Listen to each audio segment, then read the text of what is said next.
विकास पथरे मालकानगिरी आदिवासी अधुषित जिला मायगढ़ ओडिशार अंतिम जिला मालकानगिरी को कहूथिबा बेले धीरे धीरे विकास पथरे आगक बढ़ुछि मालकानगिरी।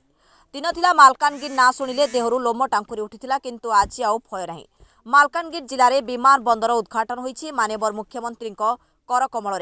केवल मालकानगिरी नुहे समग्र ओडिशा रे गर्व एवं गौरव बेश जो मालकानगिरी को दिने घृणा करुथिले आज सौभाग्य मालकानगिरी केवल विमान बंदर नुहे समग्र विभाग विकास मुख्यमंत्री नवीन पट्टनायक जेंती लगी आपण आज देखिले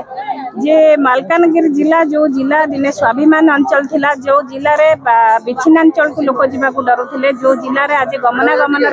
सुविधा कले लक्ष्मी भली योजना करी प्रत्येक पंचायत को जो भाव में सुजोग देले परिवहन सेवा रे लोक माने कोबली भाव में जीवा आसवा करि परिबे शिक्षित हो पारिबे पाठ पढ़ी पारिबे पिला माने माँ माने स्वरोजगार क्षम हो पारिबे एवं स्वास्थ्य क्षेत्र में मध्य हॉस्पिटल पहुंची पारिबे। आज से जिले में आपण देखिथिबे आज विमान बंदर आ जो विमान बंदर को माननीय मुख्यमंत्री कही थिले आ से कथा को वास्तव में परिणत कले तार संगे जलसेचन क्षेत्र में आज गोविंदपाली ठारे आमे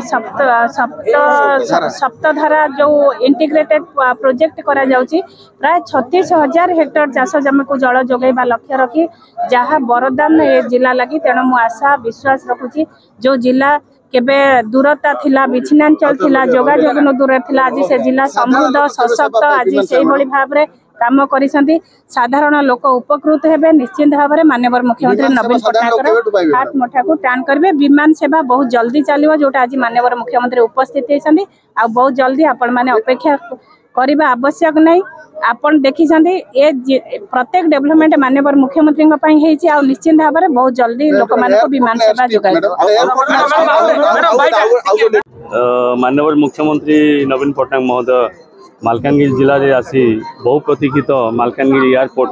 आज जातीय उद्देश्य लोकार्पण करेंगे। खुशी लगुच मालकानगिरी को दिने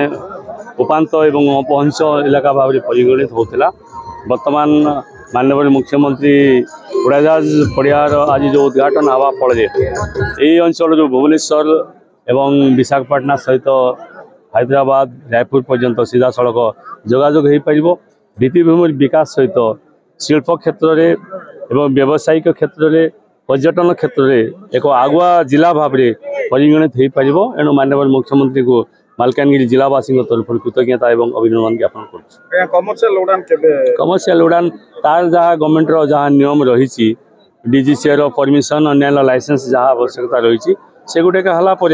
कमर्शियल फ्लाइट निश्चित भाव में चलो एवं प्रत्येक अंचल सहित जोड़ नहीं परवर्ती समय सरकार राज्य सरकार निर्भर कर विभिन्न योजना तो उड़ान भली योजना विभिन्न स्कीम बर्तमान विभिन्न एयरपोर्ट झारसुगुड़ा सहित अन्य एयरपोर्ट बर्तमान संयोग हो सारा आम चाहबू राज्य सरकार जहाँ पदक्षेप ना। Malkangiri special reporter Laxmikant Tripathi report Sangharsh TV.